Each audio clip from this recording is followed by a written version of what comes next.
Hey, my name's Sky. Welcome back to my channel. Today we are interviewing Sam Park. Hey, what up? So basically we're just having an interview about who he is, what he's been doing the past couple of years, and what he's grown, because it's such amazing stuff. I want you all to hear about it. Can you just give me like a little, from the beginning, explain who you are, what you're doing, just the general basics. So for the people that didn't catch it earlier, my name is Sam Park. I run a company called Instinct X. In the simplest terms, we do social media and events for brands, for companies. And so we do anything for influencer campaigns, prepaid campaigns, branded content from like a micro level all the way to commercial level.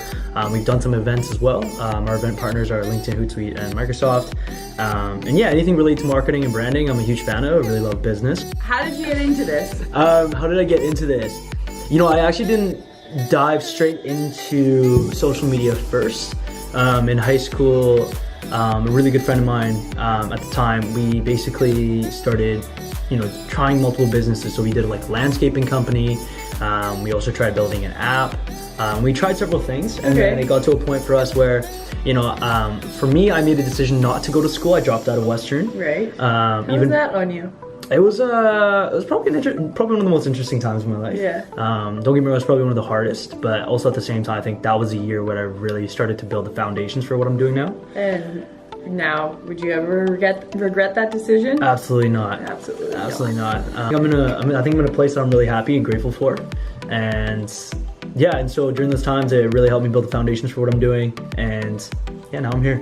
So is this your full-time job? Yeah, so this is more than my full-time job. Yeah, right. I try to spend as much time doing what I do. Right. I actually initially started this with a friend of mine from school, and then we both decided to drop out, but things didn't go as smoothly as expected. Right. And so, you know, I think we both went our own ways. Yeah. And so ever since I've been running my own agency, and no other co-founder, just me, and now we have a team of 3, so.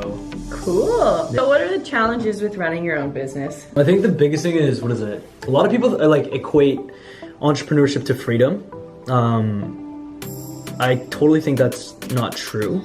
I think when you try to make an income on your own, and you try to sell your own product, and you're managing a team and you're managing clients, you're on call 24/7. And it's a lot more hours than just a full-time job, because when you're trying to get a business off the ground, it takes more than just 40 hours a week.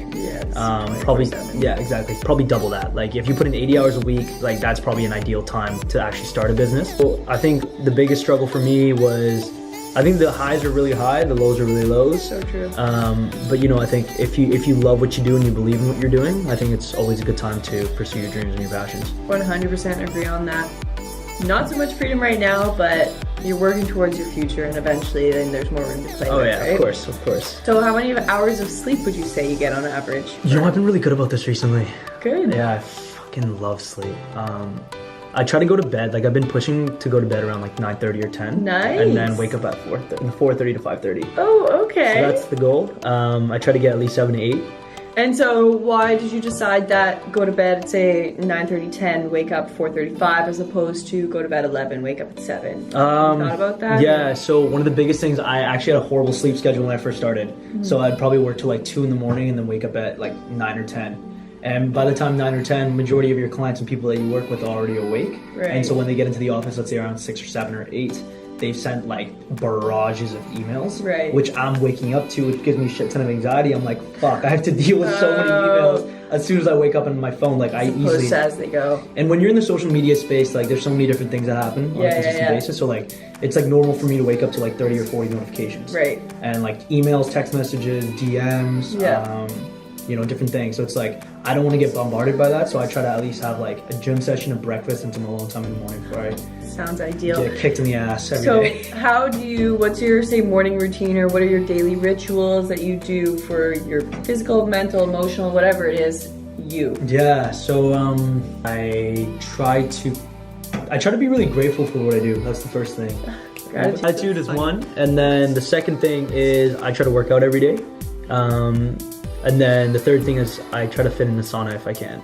About gratitude though, back to that, because I'm huge on gratitude. Are there specific things that you do, or just that you wake up and you're grateful for what you are and you consciously think about it? Or are there like, you write down 3 things? I know people do that. Yeah, no, so for sure. I think for me, I think a lot of it comes down to faith. I believe that everything happens the way that it does. Right. Without getting too spiritual or whatever you want to call this. You know, I think everything happens the way that it does. I think energy is real. I also think that if you want to call it the universe or your purpose or God or whatever your religion is, whatever your beliefs are, I think we're all connected by a higher power. Yeah. And so for me, I try to spend some time in the morning so I'm actually grounded before I get my shit kicked throughout the day. Because especially when you're running your own business or you do a high pressure job or anything that takes a whole lot out of you in terms of your energy. There's a lot of times where, you know, you could be dealing with some shitty ass people and you don't want to lash out. You know what I mean? And so true. Just being able to, you know, for me, I guess, you know, I really think about the things that I'm really grateful for in the morning right away. So that can come in like journaling, prayer, or whatever you want to call it. Right. Yeah. Perfect. So are there any quotes that you live by or just that general philosophy? I'm not really into the whole of the motivational stuff anymore. I don't want to be extremely motivated for what I do. Yeah. Which is kind of yeah. I like that.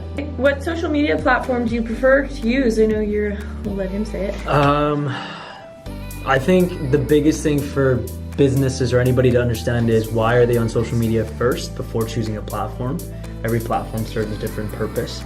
Every platform has a different audience that you cater to, and so, you know, I think it really depends on what you're trying to accomplish, what your objective is. But for me right now, probably either LinkedIn or Instagram. Right. What are your thoughts on failure or perception on fear, or just anything around that kind of? Yeah. Fear. How do you overcome fear? Your fears. You know, this is a thing about fear, I think, or anything that you do is like, it's so easy to be like, yeah, fuck fear, don't be scared of fear. Yeah. But like, we're human, you know what I mean? So it's like, even in times where you get put in situations and you know you shouldn't feel fear, or like it's okay to feel fear and you should battle it, but at the same time sometimes you get scared and you're like, fuck, this is actually real scary. Yeah. And I think the biggest thing for me is knowing that I've learned more from my failures than I did in terms of anything that I've accomplished so far. When you hit a brick wall, you start to figure out shit a lot faster. And so I think it's part of the process. You learn more through failures than you do with your successes. So I think failures are more of a blessing than actual success, because success can make you complacent. I feel like I've been learning that the hard way recently. I'm not saying I'm becoming successful, but like with starting to see a little bit more traction with the stuff that I do. Right. Making sure that I don't become complacent, and my attitude towards my work and everything that I do still remains the same in terms of my hunger. What about courage? Oh, that's everything. Gratitude creates courage. You're right. And I also think that you need to have a shit ton of courage if you feel like you want to do anything impactful and meaningful. Yeah, it's so true. Because it really means that you have to go against the grain. And I feel like a whole lot of people don't have the courage to step outside the lines. That's true. Yeah. Well, it's tough when everyone's saying, go this way, go this way, go this way, and then it's like, whoa. Oh, the amount of people that told me like dropping out of school would be the worst idea of my life. Me too. And it's always your family and friends. Yeah. And what about time management? Are you crazy organized, or sort of just like this comes up, that comes up? Like, such a mix sometimes. Yeah. Some days I'm just like so on it. Right. I'm like, fuck yeah, like I feel good. You know, I'm not missing a fucking beat. And there's some days I'm like, holy fuck, I'm disorganized. So it's funny. It's like a mix of balance of both. Yeah, good. Balance is key. Yeah, but like at the same time, I don't know. It's my calendar saves me all the time. Right? Yeah, but there's certain days that I like forget to check my calendar and I miss meetings. Right. And so, you know, I think it's balanced. Yeah. I try my best.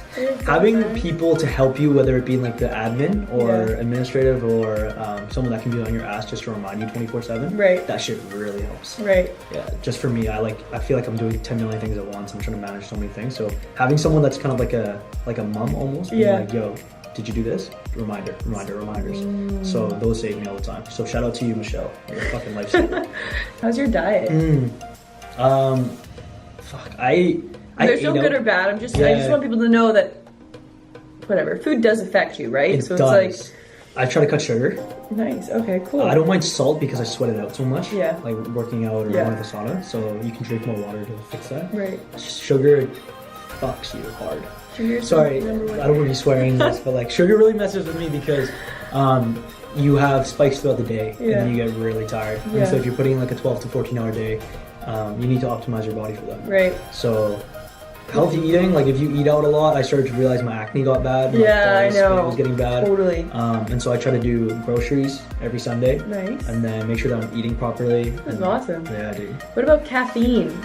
How much of that do you have? I know some people have none and it's amazing, and then some people have like 1, and then some people have 12. Yeah. Caffeine and I have a bit of an interesting relationship too. I take it sometimes like my pre-workout. Oh, nice. Yeah, but like majority of the time it's probably not like better than pre-workout. Yeah, that's good. Because it gets me the jitters. Right. Yeah, I'd rather be just calm, cool, collected. Calm, cool, collected. What about you? Are you a coffee drinker? Lately I haven't had it in I don't know how long, but I drink tea. Hey. Because I also read, don't drink coffee, drink tea. Some book, whatever, is talking about Chinese medicine, because coffee too is it has toxins in it, or at least some do. Most I don't really know, but I also get the same jitters. Like I sweat a lot more. Like it's just everything is like, and I can't sleep at night. But sometimes I might have an Americano or espresso, but not too much anymore. And I really like tea, just because like I grew up with tea, and tea's I good. just enjoy the taste Tea's good, too. Yeah. So do you have any advice for anyone who's looking to start their own business, or just go against the grain, basically, drop out of school, whatever it is? You know, I think the biggest thing is you don't have to have everything figured out. I think sometimes it just requires a step forward to really start anything. Yeah.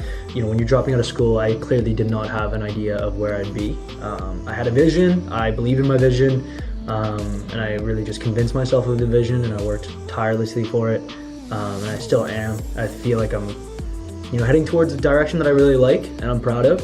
And so, you know what, I think not so much more advice, because I don't feel like I'm in a place to, you know, be properly fit for giving someone advice, but well, just I think everyone needs to be more encouraged. If you feel like there's something that you want to do, you know, screw what everybody else thinks, just do it. And if worse comes to worse, you tried it and it didn't work. You're right. And if it does work, dude, you have something on your hands. So it's like, might as well. Either way, it's a learning experience. Yeah. So Sam, what are some of your long-term, short-term goals? What's your vision with what you're doing, or your life, personal, career, health, anything? Yeah. So I used to have all these big goals about like trying to get into Forbes, getting featured in magazines and all this stuff. And then, you know, running a successful business. There's actually 3 things that I only care about now. Like, there's only 3 things. So my first thing is making sure that I live up to the potential that I feel like I've been blessed with. Right. And then number 2 goal is, did I help the people around me to the best of my abilities? Right. And I feel like as long as I'm doing those 2 things right, it's gonna help me build me into a man that I can actually take care of a business and take care of the people around me. Everything else in terms of the financial, you know, acknowledgement or achievement, they're all gonna come. I am sorry to interrupt. Yeah. I read a quote once, I forget exactly, but it was basically, the service you provide to others is the rent you pay up here on earth, or something like that. Your third one? And then my third goal is to buy my mom a house. And that's been a goal for forever. Yeah, it's been a goal since grade 5. That's so nice. Yeah, I'm not gonna stop until I get that one. I love that. That's awesome. What are your goals? These are my 2018 goals. Oh shit, you have them back, eh? Yeah, I've like, but those are from January, so I've kind of changed a lot. Yeah, I feel you. Whatever. I'm super into goals as well, obviously. I like have a dream party all the time. A dream party? Yeah, so basically your dream party, you have to step into your dream for 10 minutes. So it's like my life, okay, planning out. I'm very visual, so I'll like, holy shit. Whatever. Damn, like you are. 20 goals, strength, weaknesses, just random doodles. So I was planning my trips. Wow. So it's happening in September. So I did this January. In September I'm going. In December I'm going there. Then I come back in March. And then I guess the next plan is Spain, October 2019. Then I don't know. I'm just, because I believe if you can't see a target, you can't hit it. It's just, it's not even possible, right? So at least like put stuff out there, and stuff can change 100%. But have a first draft to whatever. So I like very much visualize all this, so that's my dream home. That's crazy. I plan it all out too. There you go. Little things, just like, to be honest, live my best life day in, day out. Be happy. Obviously every day is not going to be the best day, but I know I'll be okay with it because I'm working towards something, so it still is worth it. Yeah. And this is the biggest difference. If you look at any greats or people that have accomplished a whole lot of things, you know, you got Kobe Bryant, right? Basically talked about why he did basketball. Yeah. And the reason why he did basketball was to build a blueprint for a kid to affect the world at scale. Right. Not for someone to be the best basketball player. Yeah. Being the best basketball player alive, or Michael Jordan, any of those, it's a side effect of chasing your overall purpose. I agree. You know what I'm saying? Yeah. And so a lot of people basically try to figure out what their passion is without figuring out even what their purpose is. You get what I'm saying? But the thing is, the purpose is actually already answered. The only reason why humans are here, like, this is my fundamental belief, is literally just be of service up to others. That's it. I completely agree. That's it. That's why. Ask any human being, ask them on the street, why do you wake up? Majority, 99% of the people, ideally, they're gonna say, yeah, I wanna help other people. Yeah. But then the next question is, okay, if you wanna help other people, how do you wanna help people? You know, people might be like, I wanna do it through business, I wanna do it through a nonprofit, I wanna do it through fitness, healthy eating, or art, or music, you know, bless people's ears, or visually. And that's where your passion comes in. But this is the biggest thing. So like, let's take Sam Park for an example. I'm trying to figure out, I think my purpose right now is to be a communicator. But communicating can come in several different passions, right? So if I'm a communicator, I can be a marketer. Yeah. Because I can help brands communicate who they are and tell their story. Right. Or I can host events where I can basically connect a whole lot of people and connect through like a specific meaning or a theme. I could be a speaker, write a book, or I could be I could basically talk on stage, talk about my journey, or talk about like the overall purpose of what we're trying to do. I can be a spokesperson for that. I could be an author. I could write a book, and that all. But the biggest thing is it all still fits under the theme of being a communicator. I agree. What's your why? Yeah. Right? But the biggest thing is, if I believe that I was just a marketer for, let's say, 30 years of my life, and I basically wanted to start, you know, being, let's say, a speaker, it would take me a whole lot for me to be able to convince myself and gain the courage to do this, because I place my whole entire self-identity within this passion. But if you look at it, everything comes down to the purpose of being a communicator, and as long as I put my self-identity in terms of who I am within not the work that I do, but what my overall purpose is and why I'm here, it makes me easier to have a multi-hyphenate career, a career that I can change, and not be limited to my own box of what I've done and what other people perceive me. Because right now a lot of people perceive me, there's two different perceptions that you could have. It's like, you could look at me as a kid that was stupid in high school, that was, you know, fucking around a whole bunch, which is not, you know, it's the truth. And as a kid that really wasn't focused at school, didn't really feel like he was ambitious. But then now you could be, you know, looking at me now and be like, yo, Sam's really ambitious, where, you know, he's working really hard towards a dream or whatever. And I think as long as I'm not confined to the identity of the work that I do, but in terms of what and why I do it, it makes me easier to be like, okay, I can get the internal self-confidence and the courage to be like, fuck what I used to be, I can change to a new person. Because it's not that, exactly. Right? And it's really hard to battle 20 years worth of identity that you built in one thing specifically. Right. Well, thank you so much for coming out, Sam. I really appreciate it, and I'm sure everyone else will appreciate it too. If you have any questions, I'll leave all his info, his website, his social media, all of the above, so you can contact him. All right, thanks. Bye.